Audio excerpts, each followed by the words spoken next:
Hello, welcome to Allen Best Business Interiors here in Los Angeles, California. My name is Jim Meltzer and I'm one of the senior designers here.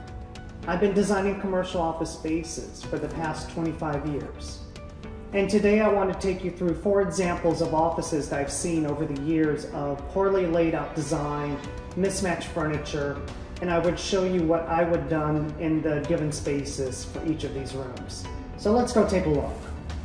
Before we get started, make sure you subscribe to this channel. And if you're on YouTube, click the Learn notification. That way, as we release more content like this, you'll get notified. So I've taken a typical office size that's 10 feet wide, 14 feet deep. Here we have the door into our office and 2 windows that look out. I've had this happen numerous times that I've seen where someone buys a desk that's too small for the space. The desk in this drawing is 54 inches wide from left to right and 24 inches deep. They bought it because it was on sale. It was cute. But what a lot of people always forget about is how many computer screens do you have?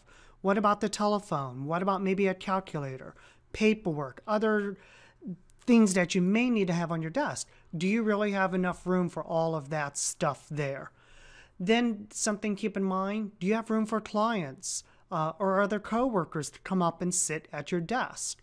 So in this particular application, this desk is just too small for the room. As you can see, it really should be larger. It probably can't handle much stuff on top of it. So that is something that you should think about when you're looking at furniture. Here we have another example of the same office space. Since we're located here in Los Angeles, we have great views of our cities and of our oceans.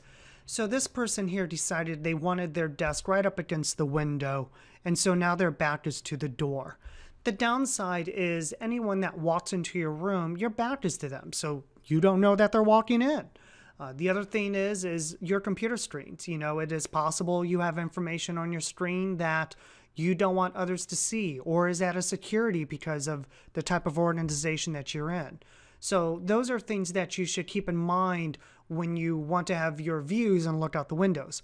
Ideally, this person should be turned around and facing the door, so then that way you have a line of sight to whoever may be coming in, customers or coworkers, into your office.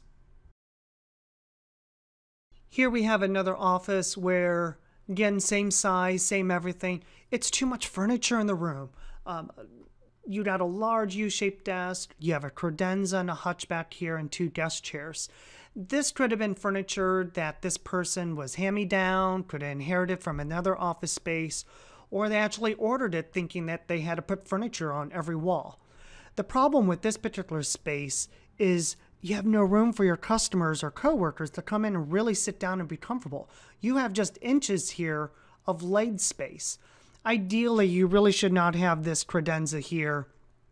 As you can see, if I was to take that out, it really would provide much more ample space for people to come in and sit down and be more comfortable inside your office. Here's an example of another office. I've seen this many times over the years where you have a desk in there. In this case, we have an L-shaped desk and a conference table. Well, what happens is the conference table and the chairs, it's too much furniture for the room. In this particular case, there's not even enough room to really pull the chairs out and sit comfortably. What I would have done in this space is I would have made the conference table smaller and suggested only 2 chairs, maybe 3 at the most. If you're really trying to fit a lot of people into a private office, then I try to suggest, hey, you know what, why don't you go down to the conference room? That way you're a lot more comfortable and you can spread out more. So this is something that you should take a look at as well. So after seeing all of those various offices, this is the way I would have come in and would have fixed up the furniture. One thing I would have suggested is modular furniture. I've gotten a lot of pushback over the years about modular furniture. It's not the look you want. It's going to look like an intern's office, or it's going to look like something from IKEA.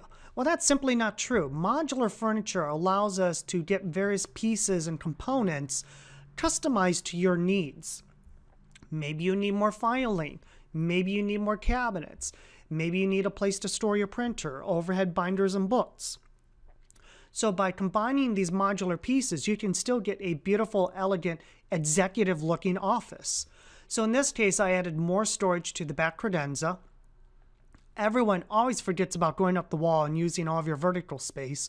So I added a wall-mounted cabinet over here for books and storage. You notice we have nice ample room for clients to come in and sit down. So there's kind of some 3 rules that I would like to go over and kind of show you regarding your space. As a rule of thumb, from the edge of your desk to the wall, you want to have about a minimum of 48 inches. This way, when a client or coworker comes in, if they want to move the chair back or forward, they have space to do that in. Another rule is from the edge of your desk to your wall here, or another piece of furniture, have at least 36 inches. So then that way, when you walk in through your room, it's easy to come in and sit down. You're not turning sideways and have to fuss with just trying to get into your desk. And another simple rule is having 42 inches between your furniture or to the wall or some other furniture in the back. This way, when you're sitting in your chair, you have ample room to rotate, spin around, and access all the various parts of your furniture. Keep in mind, most of these office chairs are 2 feet by 2 feet. So you want to make sure that you have enough wiggle room so that way you can move around and really use your furniture. So thank you for watching, and don't forget to subscribe to watch our newly released videos to learn more about design best practices, furniture trends, new products, and much more. Also, if you need help designing your office, reach out to us and we'll be glad to help you on your next project.